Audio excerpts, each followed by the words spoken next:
Hello students, स्वागत है आप सभी का उत्तर प्रदेश पॉलिटेक्निक के एक नए वीडियो में। और देखिए, अगर आप भी यूपी पॉलिटेक्निक के सेमेस्टर एग्जाम में यानी कि बोर्ड के एग्जाम में बैठने वाले हैं, यूपी पॉलिटेक्निक कहिए या फिर जो आपका बोर्ड है बीटीयूपी बोर्ड कहिए, अगर सेमेस्टर एग्जाम में बैठने वाले हैं, अगर खास करके अगर आप पॉलिटेक्निक फर्स्ट सेमेस्टर के स्टूडेंट्स हैं, तो सबसे पहले आपके पास ये जानकारी होनी चाहिए कि आपकी बोर्ड एग्जाम की कॉपी को आपको कैसे भरना होता है, क्या क्या डिटेल्स आपको भरनी होती है, ये जानकारी आपके पास होनी चाहिए। ठीक है। और इसमें काफ़ी सारे स्टूडेंट्स गलती कर देते हैं, जिसके कारणवश कह लिए कि आगे चलकर उनकी कॉपी चेक नहीं होगी, और जब कॉपी चेक नहीं होगी तो उस सब्जेक्ट में आप क्या हो जाएंगे, फेल हो जाएंगे। और फेल हो जाएंगे, 0 मार्क्स आएंगे, जाहिर सी बात है आपकी बैक लग जाएगी, तो फिर आगे चल के आप परेशानी में पड़ सकते हैं। तो मैं बेसिक से लेकर के एडवांस लेवल तक आपको सारी चीज़ें बताऊंगा, क्या क्या चीज़ें होती है, कैसे लिखनी होती है। एक चीज़ मैं आपको पहले ही क्लियर कर दूँ, जो इंपॉर्टेंट चीज़ है एक तरीके से, कि इसमें आपको बी कॉपी सी कॉपी वगैरह नहीं मिलती है। जैसे कि आपने देखा होगा नॉर्मल से जो आपके स्कूल के एग्जाम होते हैं, आप भरने लगते हैं कॉपी, चलिए बी कॉपी ले लेते हैं, सी कॉपी ले लेते हैं, तो इसमें आपको बी कॉपी सी कॉपी नहीं मिलेगी। यही जो एक कॉपी मिलती है, इसमें कितने पेज रहते हैं वो भी अभी आपको नीचे मालूम चल जाएगा, सारी चीज़ें मैं आपको बताऊंगा। ठीक है।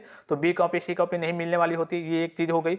फिर दूसरी चीज़ हो गई, इंपॉर्टेंट चीज़ है इनरोलमेंट नंबर, जिसकी आपको मालूम होगा जो आपका बोर्ड में रजिस्ट्रेशन होता है, नामांकन होता है, तो एक आपको इनरोलमेंट नंबर मिलता है। ये इनरोलमेंट नंबर आपको इस कॉपी में नहीं लिखना होता है। ठीक है। अब काफ़ी सारे students, maximum number of students ऐसे होते हैं जो पॉलिटेक्निक फर्स्ट सेमेस्टर के जब एग्जाम में पहली बार बैठने जाते हैं, तो तुरंत अपना यहाँ पे इनरोलमेंट नंबर डाल देते हैं, और जब इनरोलमेंट नंबर डाल देंगे तो उनका डाटा गलत हो जाएगा, फिर से कटफिट करना पड़ेगा, इधर उधर लिखना पड़ेगा, कॉलेज के टीचर से भी डांट सुननी पड़ेगी। तो इनरोलमेंट नंबर आपको नहीं भरना होता है। ये तो आपकी बेसिक सी बुनियादी सी चीज़ें हो गई। अभी मैं आपको एक एक करके सारी चीज़ें बताऊंगा, कैसे क्या क्या भरना होता है, किस सेक्शन में क्या क्या भरना होता है।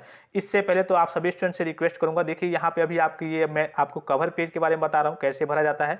नेक्स्ट वीडियो में बात करेंगे जो आपकी कॉपी होती है। मान लीजिए कि आपकी कॉपी हो गई, तो काफ़ी सारे स्टूडेंट्स इधर से इतना कर देते हैं, इधर से इतना कर देते हैं, इधर से इतना कर देते हैं, और इधर से इतना, और यहाँ पे लिखना स्टार्ट करते हैं। ठीक है। तो इस तरीके से आपको नहीं लिखना होता है। तो कैसे लिखना होता है, कैसे करिए कि साइड से लाइनिंग करनी होती है, इसलिए कि ऐसे अगर आप लिखेंगे तो हो सकता है किसी किसी पे कोई टीचर आपको 0 नंबर दे दे, भले ही आपने एक पेज लिखा है, 2 पेज लिखा है, किसी किसी पे आपको केवल एक ही नंबर मिले। अब जाहिर सी बात है एक एक नंबर 2 नंबर मिलेगा तो आपकी गाड़ी कहिए कि 12 तक 14 तक 15 तक जाते जाते फंस जाएगी, यानी कि 15 नंबर तक अधिकतर जाएगा। ठीक है। तो कैसे कैसे लिखना होता है इसके बारे में हम चलिए नेक्स्ट वीडियो में बात करेंगे। इस वीडियो में हम कवर पेज को भरना सीख लेते हैं। ठीक है। कि जो फ्रंट पेज होता है उसको कैसे भरते हैं, उसमें क्या गलती आपको नहीं करनी होती है। और नेक्स्ट वीडियो के लिए आप सभी स्टूडेंट चाहे तो चैनल को सब्सक्राइब कर सकते हैं। अभी देखिए आपके मोस्ट इंपॉर्टेंट क्वेश्चंस भी आने वाले हैं। ठीक है। प्रीवियस ईयर के आपके बोर्ड पेपर के, जो आपके ओरिजिनल बोर्ड पेपर है 5 साल के, उसके पीडीएफ भी आने वाले हैं। ये सारी जानकारी आपको यहाँ से मिलती रहेगी।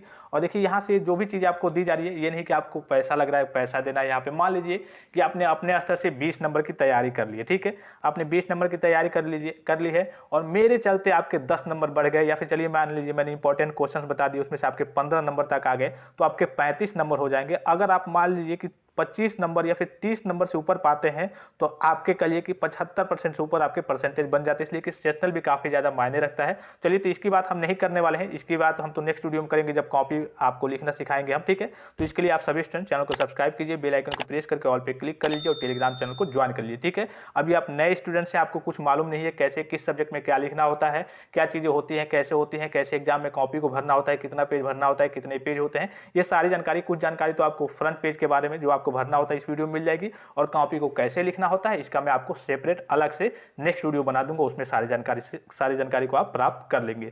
तो सबसे पहले जो इंपॉर्टेंट चीज है, यहाँ देखिए, परीक्षार्थी इन निर्देशों को ध्यानपूर्वक पढ़ लें। अब भाई एग्जाम में आप बैठने जाएंगे, आपकी कॉपी मिली 10 मिनट है, तो आप ये भरेंगे, ना कि आपको ये पढ़ने का समय मिलेगा। तो ये मैं आपको बता दे रहा हूँ कि इसमें क्या क्या चीजें होती हैं, और उस हिसाब का से आपको सारी चीजें देख लेना है और मैनेज करना है। ठीक है। अब देखिए जो पहला पॉइंट यहाँ पे दिया हुआ है, कि सबसे पहला पॉइंट जो दिख रहा होगा कि प्रश्न पत्र प्राप्त होते ही यह जांच कर ले कि आपको यही प्रश्न पत्र हल करने के लिए दिया गया है जिसकी परीक्षा निर्धारित है, यानी कि जिस सब्जेक्ट की एग्जाम है उसी का आपको पेपर मिला हो। जैसे कि मान लीजिए कई ब्रांच के बच्चे एक साथ बैठ रहे हैं, हो सकता है कि किसी ब्रांच के बच्चों का पेपर कोई और हो, तो वो पेपर आपको दूसरा मिल गया हो, तो ये जांच कर लेना है। फिर साथ ही यह भी जांच कर ले कि इस उत्तर पुस्तिका में कवर पेज सहित 36 पृष्ठ हैं। ठीक है।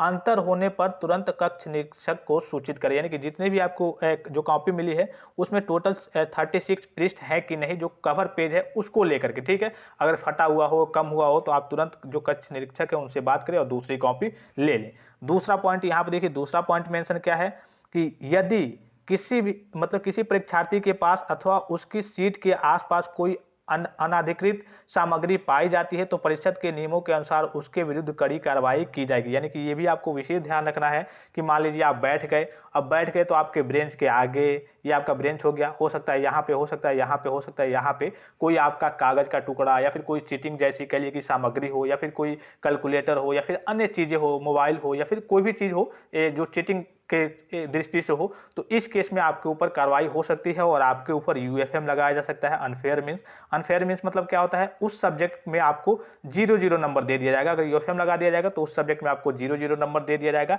तो इस बात का भी आपको विशेष ख्याल रखना है, जो कि ये इंपॉर्टेंट है, ठीक है। तो चूंकि आप जब एग्जाम देने जाएंगे तो ये सारी चीजें तो पढ़ेंगे नहीं, तो ये पहले से ही जाने रहेंगे, तो आपको बस एग्जाम में जाना रहेगा, ये सारी बेसिक से डिटेल्स भरनी रहेगी, ठीक है।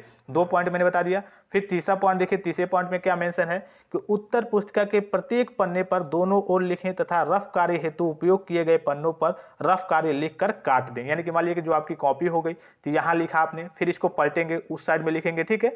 उसके बाद से मान लीजिए कि आपने किसी में कहीं जाकर के पीछे कर लिए, पीछे ही रफ किया जाता है, पीछे से आप रफ करेंगे, आपने यहाँ पे रफ कर लिया, ठीक है, तो ऊपर लिख देंगे रफ कार्य हेतु, ठीक है, ऊपर लिख देंगे रफ कार्य हेतु, और रफ आपने कर लिया, ये सारी चीजें रफ करके बाद में लास्ट में ऐसे कट कर देंगे, ठीक है। कट कर देंगे तो ये कभी कभी ऐसा होता है काफी सारे स्टूडेंट्स काटते नहीं है, तो एग्जामिनर को लगता है कि हाँ, लगता है कि ये भी कोई क्वेश्चंस का सॉल्यूशन है, तो वो देखते रह जाते हैं, थोड़ा सा टाइम वेस्ट हो जाता है, या फिर अन्य जो भी चीजें हो, तो आपको रफ कार्य हेतु लिख करके और बाद में लास्ट में ऐसे काट देना है, और पीछे से चाहें तो आप पीछे से रफ कर सकते हैं, कोई दिक्कत की बात नहीं है, ठीक है। फिर यहाँ पे देखिए चौथा पॉइंट जो मेंशन है, चौथे पॉइंट में क्या मेंशन है, यहाँ पे चौथा पॉइंट आपको दिख रहा होगा कि एक प्रश्न के सभी खंडों के उत्तर एक ही क्रम में दे। यदि एक प्रश्न के खंडों के उत्तर अलग अलग पृष्ठों पर दिए गए हैं तो जिसके कारण कहिए कि काफी सारी समस्याएं परीक्षक के सामने क्रिएट हो जाती है। अब क्या क्रिएट होती है भाई, तो जैसे मान लीजिए सपोज कीजिए कि ये आपकी कॉपी है, अब पहला का ए हो गया, पहला का बी हो गया, पहला का सी हो गया, पहला का डी हो गया, पहला का ई हो गया, ठीक है, 5 आपके हो गए। अब मान लीजिए कि आपने पहला का ए लिखा और ये आपको पहला का बी लिखा, आपने पहला का सी नहीं आ रहा है आपको, ठीक है, तो इसको आपने छोड़ दिया। अब पहला का डी, ये पहला का फिर से आपने डी लिख दिया, और फिर बाद में आप दूसरे के ए पे चले गए, फिर तीसरे के ए पे चले गए, मतलब इधर उधर आपको नहीं लिखना है। एक सेक्शन से कहने का मतलब है कि जो पहला है आपका, मान लीजिए कि ये पहला क्वेश्चन है, पहला का ए बी सी डी, तो आपको पहला का A B C D line से ही लिखना है। फिर से अगर मान लीजिए कि पहला का ए बी सी डी आपने लिख लिया, 5 हो गए, जो भी जितने भी आए हो ए बी सी डी ई तक, फिर आप दूसरे पे गए और दूसरे में आपको नहीं आ रहा है कुछ, ठीक है, तो आप दूसरा छोड़ दीजिए, तीसरे से स्टार्ट कीजिए, दूसरा वाला पूरा सेक्शन ही आप मतलब पूरा खंड ही छोड़ दीजिए। खंड से कहने का मतलब है अब दूसरे का ए हो गया, दूसरे का बी हो गया, दूसरे का सी हो गया, दूसरे का डी हो गया, दूसरे का ई हो गया, तो इन सारे खंडों को जो 5 है तो इनको पास पास ही लाइन से क्रम में लिखना है। अब ये नहीं कि दूसरे का ए लिखा, फिर तीसरे का बी लिखा, फिर 5वें का ए लिखा, फिर छठे का बी लिखा, ऐसे करके नहीं, मतलब क्रम में लिखना है कि हाँ, एग्जामिनर जब आपकी कॉपी चेक करे तो कोई दिक्कत ना हो। आशा करता हूँ कि ये चीज़ें आप समझ रहे होंगे कि मैं क्या कहना चाहता हूँ। मतलब कि जो भी सेक्शन आप लिखेंगे, जो भी खंड लिखेंगे, पहले का A B C D E वो लाइन से लिखेंगे, फिर अगर दूसरा नहीं आ रहा है खंड तो दूसरा छोड़ दीजिए, फिर तीसरे के ए बी सी सी स्टार्ट कीजिए। अब ये नहीं कि तीसरे का ए लिखा, चौथे का बी लिखा, पहले का डी लिखा, ऐसे करके तो आपकी कॉपी के जो एग्जामिनर चेक करेगा वो सही तरीके से नहीं चेक कर पाएगा, ठीक है।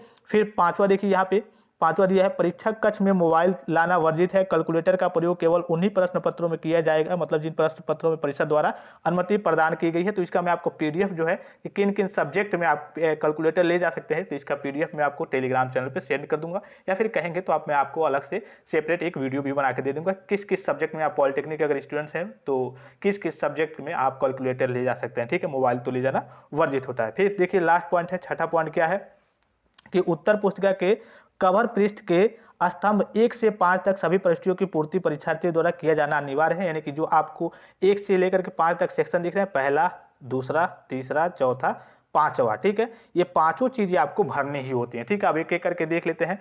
इसके अलावा देखिए यहाँ पे एक आपकी कॉपी का ये कहिए कि एक तरीके से कोड होता है, और ये कोड आपको कहाँ भरना होता है। मान लीजिए कि आप एग्जाम हॉल में बैठे हैं तो एक कॉपी आती है आपको सिग्नेचर करने के लिए, जैसे आप 10th में होंगे, 12th में होंगे तो एक कॉपी आती है, पेज टाइप का रहता है, सिग्नेचर करने के लिए आता है। यहाँ पे रोल नंबर रहता है, आपका नाम रहता है, यहाँ पे सिग्नेचर करना रहता है, और यहीं पे आपको कहिए कि कॉपी का ये जो कोड है वो आपको यहाँ पे मेंशन करना होता है, ठीक है। तो ये तो आपका वहाँ पे हो गया, ठीक है, कि आपको जो सिग्नेचर करने के लिए आता है तो ये कोड आपको वहाँ पे भरना होता है कि हाँ इस हाल में आप बैठे हैं, उसमें रूम नंबर वगैरह सारी चीज़ें लिखनी होती है। तो ये इस कोड का आपको मालूम चल गया, ठीक है। उत्तर पुस्तिका क्रमांक जिसे कहते हैं। फिर यहाँ पे देखिए सबसे पहली चीज आती है, जो पहला पॉइंट है ये क्या है, पहला पॉइंट है ये आपकी बोर्ड की ही ऑफिशियल कॉपी है, ठीक है। पाठ्यक्रम का नाम, पाठ्यक्रम मतलब ब्रांच का नाम क्या है, ठीक है। तो आपका जो भी होगा, चाहे आप हिंदी में भरना चाहे, चाहे इंग्लिश में भरना चाहे, किसी भी स्तर से भर सकते हैं। जैसे मान लीजिए कि मैकेनिकल इंजीनियरिंग प्रोडक्शन है तो मैकेनिकल इंजीनियरिंग थोड़ा सा छोटा छोटा प्रोडक्शन लिख लेंगे, या फिर सिविल इंजीनियरिंग है, अब ये नहीं कि सिविल इंजीनियरिंग है तो सीई लिख देना, ऐसा नहीं, आपको पूरा लिखना है। सिविल इंजीनियरिंग, मैकेनिकल इंजीनियरिंग, या फिर हिंदी में भी लिखना चाहें तो हिंदी में लिख सकते हैं, इंग्लिश में लिखेंगे तो आपके लिए बेटर रहेगा, ठीक है।